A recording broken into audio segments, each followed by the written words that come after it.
Bonjour à tous. Donc, je me présente, je m'appelle Raphaël Goldwasser et je suis spécialiste Solution Architect pour les médias Edge Services. Donc, mon rôle, en fait, c'est vraiment expert sur tous les médias services d'AWS Elemental et CloudFront pour la distribution média. Donc, pour aujourd'hui, en fait, pour cette présentation, nous avons en fait invité Sportall et Thomas Fayou, qui est Product Manager, qui va se présenter un tout petit peu après, pour parler en fait de comment automatiser des plateformes de streaming live. L'idée de cette présentation, c'est vraiment en fait de vous montrer pourquoi et comment en fait un Sportall a réussi à mettre en place tout un pipeline en fait de streaming live de façon automatique, sans avoir à intervenir de façon manuelle pour la création de chaque stack de diffusion live. Donc, Thomas, je te laisse te présenter. À toi. Merci Raphaël. Bonjour à tous. Je me présente Thomas Fayou. Donc, je suis en effet Product Manager chez Sportall. Et donc, je m'occupe de toute la vision, comment on avance, là où on va, et aussi de tout le travail avec la R&D. Du coup, allez, une ou deux questions avant de commencer. Qui connaît Sportall dans la salle? Ah, c'est pas pire. C'est pas pire. Je m'attendais à moins, mais bon, du coup, mes 2-3 premiers slides vont servir quand même. Une autre question, avant de parler de Sportall. Qui regarde du sport à la télé? Il y a un peu plus de monde déjà. Qui regarde du foot, du rugby, probablement un peu de Formule 1? Allez, bon, on est pas mal. Qui regarde, alors on va faire plus dur, du kayak polo, du spikeball. Moi, j'aime beaucoup le curling, ceci dit. Donc, voilà, l'idée de Sportall, elle est un peu là. Elle est de dire, aujourd'hui, tous les sports ont un intérêt, tous les sports ont des fans, et il n'y a pas de raison qu'il y ait des sports qui soient diffusés et pas d'autres. Et donc, du coup, donner de la visibilité, finalement, à tous ces sports, c'est un peu notre mission à nous. Et pour ça, donc on travaille, on se met au milieu, un peu là, comme ça. Je vais regarder là, ça va être plus facile. Et du coup, on se met un peu au milieu et on essaie de faire un bridge entre tous les fans de sport, qui sont notre cible principale et notre travail de tous les jours de faciliter l'accès aux fans. Et on travaille avec les fédérations, les clubs de sport, avec les ayants droit sportifs, quels qu'ils soient, de façon à fournir à ces ayants droit sportifs, à ces fédérations, donc les fédérations françaises, on va voir après quelques exemples, des moyens pour produire leur contenu sur site, parce qu'aujourd'hui, produire, ça peut coûter très très cher. On a, nous, développé des solutions pour produire à moindre coût. Une fois qu'on produit les événements, on a les contenus, on a les informations, on a la vidéo, et bien du coup, l'idée, c'est de fournir ça aux fans, de faire que les fans puissent voir leur sport, mais aussi de faire que tous les gens comme vous puissent découvrir ce que c'est que le kayak polo, le spikeball et tous les autres sports qu'il y a sur Sportall. Du coup, en termes de quelques chiffres et quelques informations des gens avec qui on travaille, donc les chiffres, on est à peu près un peu derrière Prime Sport, à quelque chose près, allez. Et donc du coup, voilà, on travaille aujourd'hui avec une quarantaine d'ayants droit sportifs. Ils sont en plusieurs catégories pour nous, c'est-à-dire qu'il y a des ayants droit français avec qui on a commencé. Donc ça va être vrai pour la Fédération française de rugby, l'athlé, la Fédération française de foot, le handisport, avec qui on est assez content de travailler aussi, parce qu'on met en lumière des vrais sportifs handi qui ne sont pas mis en lumière suffisamment.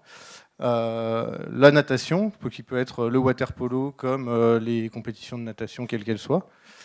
C'est-à-dire qu'on a travaillé récemment aussi avec le secourisme, qui font des compétitions sportives. Après, on travaille aussi avec des ayants droit internationaux. Je pense que vous en connaissez un ou deux ici. Les 24 heures du Mans, a priori, ça marche.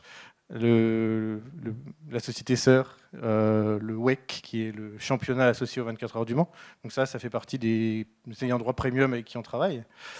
On travaille aussi avec Rugby Europe, qui est le championnat des 6 nations, mais des autres nations, c'est-à-dire l'Espagne, la Pologne, enfin, toutes les nations qui font aussi du rugby, qui ont le droit d'être diffusées et qui font des matchs plutôt sympas aussi.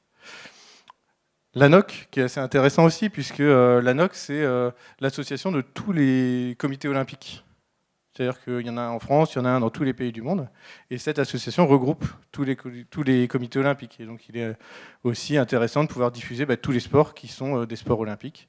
Et vous noterez d'ailleurs que même si on ne diffusera probablement pas les JO, mais on aura des images de tous les champions s'il y a des champions en France, puisque le kayak, l'athlé, finalement tout ça, c'est des champions qu'on diffuse toute l'année et qui seront, on l'espère, gagnants au JO.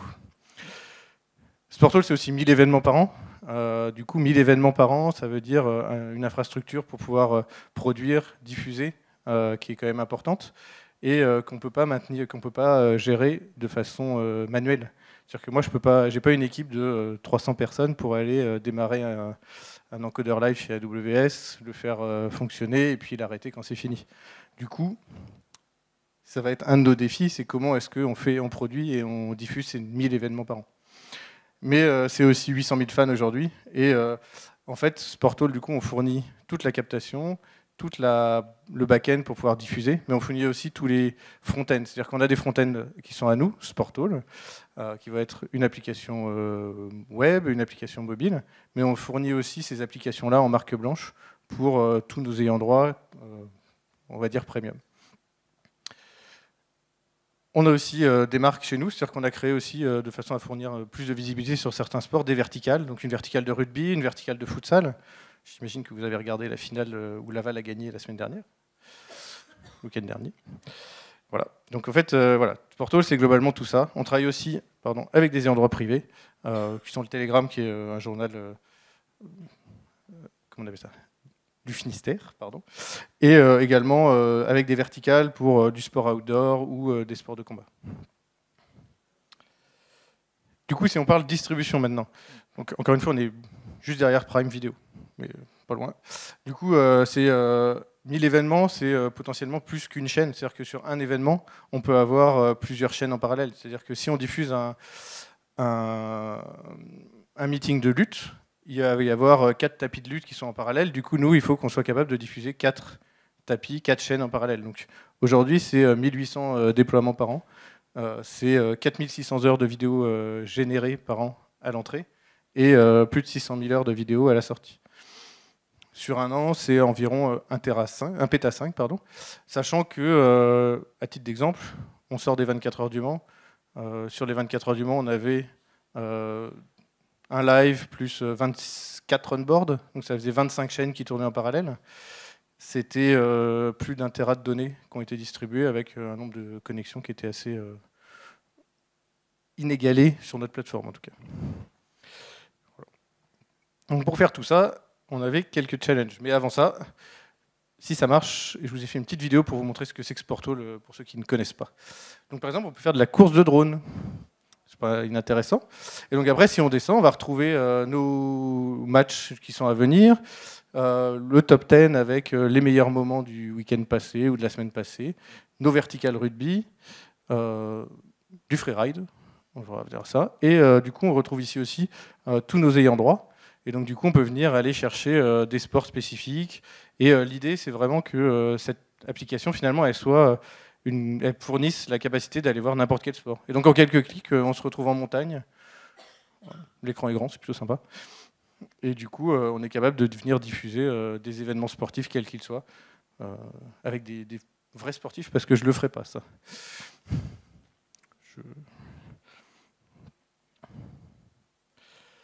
Donc, tout ça, ça vient quand même avec pas mal de défis. Ce que je disais tout à l'heure, et c'est pas innocent que ce soit au centre, c'est que pour nous, la cible, c'est les fans.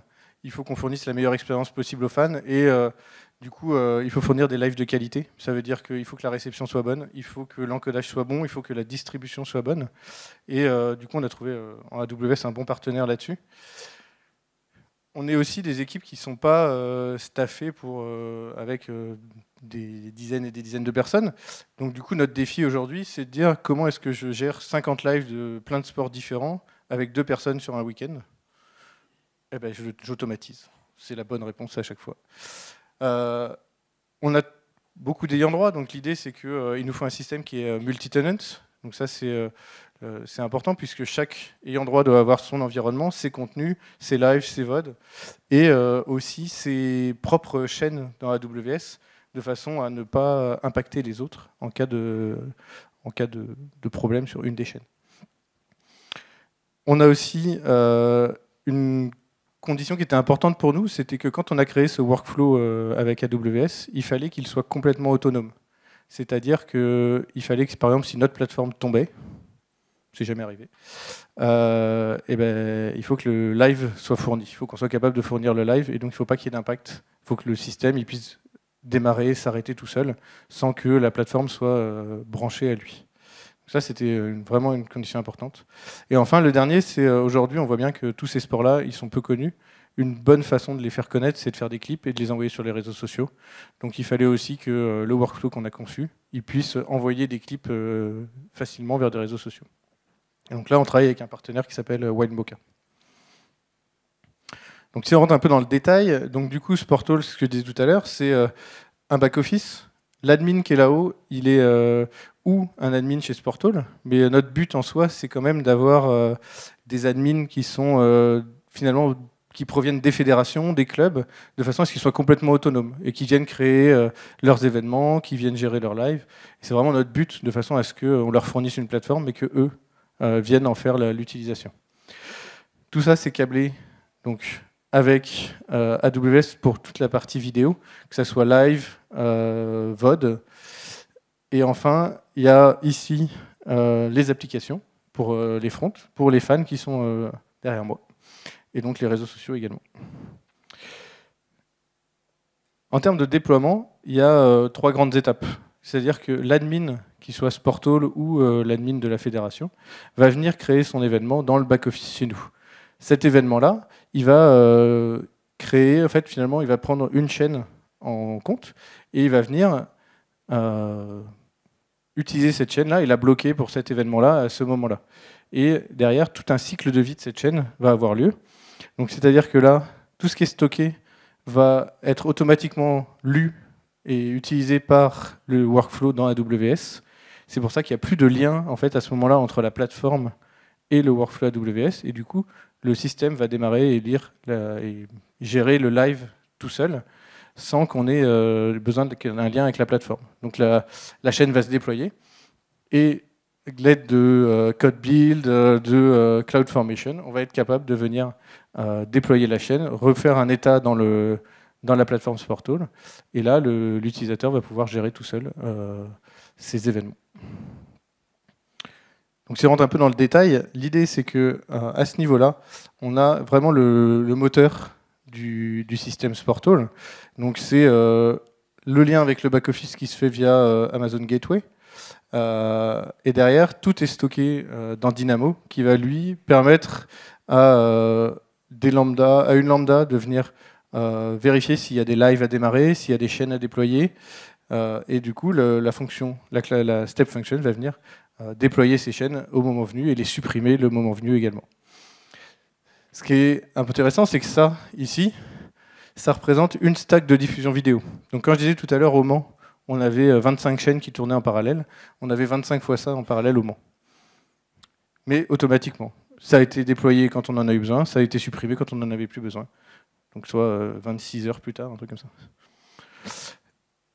Voilà. Après, l'autre intérêt qu'on a chez AWS, c'est qu'on peut venir ajouter assez facilement des solutions de protection, par exemple. Donc on a développé avec eux, l'été dernier, une solution de session révocation, c'est-à-dire que si la personne fait une mauvaise utilisation du système, on peut automatiquement venir le sortir, enfin couper le flux, de façon à ce qu'il ne puisse plus regarder le flux ou plus distribuer le flux. C'est-à-dire que s'il a distribué une URL à tous ses potes, si c'est payant, on va venir bloquer le signal automatiquement.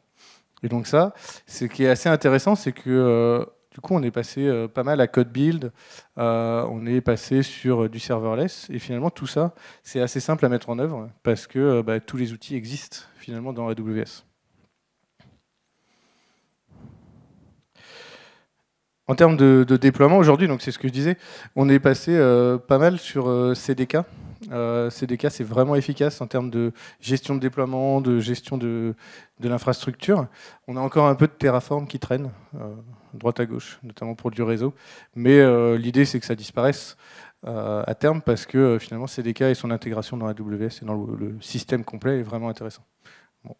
Après, on a 3 environnements. L'idée de ces environnements-là, c'est d'assurer aussi nos développements et nos déploiements, de façon à ce qu'on puisse tester et puis envoyer en production que quand c'est validé correctement. Du coup, on a aussi, quand on a développé ce système, on a aussi regardé ce qu'il nous fallait pour le futur. Donc, vous avez pu voir, on a beaucoup démarré avec des fédérations qui étaient françaises. Aujourd'hui, on travaille avec World Squash, qui a des tournois à Hong Kong, en Australie et à peu près partout. Et donc, du coup, l'idée, c'est qu'il faut qu'on internationalise cette plateforme. Et en fait, ce workflow aussi doit être internationalisé, mais c'est pas si simple. C'est-à-dire que dire je vais mettre CloudFront dans les POP un peu partout, c'est assez facile, c'est quelques clics. Par contre, venir sécuriser le transport parce qu'il vient de Hong Kong et qu'aujourd'hui on fait du transport un peu en RTMP qui est pas obligatoirement, qui va pas supporter ça, c'est aussi passer sur du SRT. Si on diffuse un live dans beaucoup de pays différents, il est aussi intéressant de pouvoir le diffuser en multilangue. Et donc du coup, il faut rajouter le multilangue par-dessus. Et donc en fait, tout ça, c'est des briques qu'on a déjà identifiées, qu'on a déjà vues. Donc il y a des briques pour venir faire du speech-to-text, de faire du translate de ce speech-to-text pour faire des sous-titres. Et donc toutes les briques existent déjà chez AWS et venir les plugger finalement avec les connaissances CDK, avec les connaissances qu'on a acquises depuis, et l'aide de Raphaël et tous les autres chez AWS, c'est assez facile. Sur la protection du contenu, donc c'est ce que je disais, on a fait une détection automatique des connexions illégitimes, mais on a aussi on a développé ça aussi en se disant comment est-ce que si on fait des ayants droit type les 24 heures du Mans par exemple, si eux viennent en nous demandant des évolutions type DRM, est-ce que ça fonctionne quand même? Et en fait, on se rend compte que oui, on peut venir intelligemment développer toutes ces solutions pour continuer à faire des évolutions. Du coup, en conclusion, je pense que nous, ce qui était important pour nous et ce qu'on a assez bien réussi, c'était de créer ce workflow complètement automatisé, complètement autonome et isolé de notre plateforme qui peut vivre de par lui-même. Sur la partie développement, sur la partie évolution de ce système, la partie CDK a été assez importante pour nous aussi, en termes d'agilité de développement, en termes d'ajout de nouvelles fonctionnalités. C'est vraiment des choses qui sont assez faciles. Après, encore une fois, on a réfléchi et développé ce workflow-là aujourd'hui en s'assurant qu'il était adaptable à nos besoins futurs, ce qui était aussi important puisque il y a quand même une certaine complexité derrière tout ça. Et on ne pouvait pas se permettre de dire on va recommencer au début à ce moment-là. Et enfin, ce qui était aussi probablement le plus important, c'est qu'il nous faut, nous, Sportall, on est une vingtaine de personnes. Donc on a 5 personnes qui vont faire, 4 personnes qui vont faire l'édito, 3 ou 4 personnes qui vont faire la prod. Il faut que ces gens-là, ils aient un système qui soit suffisamment efficace pour qu'ils puissent gérer tout ça avec ces équipes-là, tous les week-ends, beaucoup de week-ends. Et que donc du coup les déploiements soient automatisés, que un déploiement un jour soit équivalent au déploiement, le même déploiement le jour suivant, parce que il faut que ça soit répliqué, il ne faut pas qu'il y ait de changement. Et il faut que ça puisse scaler. On l'a vu nous avec les 24 heures récemment, que déployer 25 systèmes comme ça en parallèle et le faire tourner et le monitorer, ça demande de l'énergie et quelques personnes derrière, mais finalement pas tant que ça. On a fait ça à 3-4. Donc voilà. Et je crois que c'est tout pour moi. Merci à vous.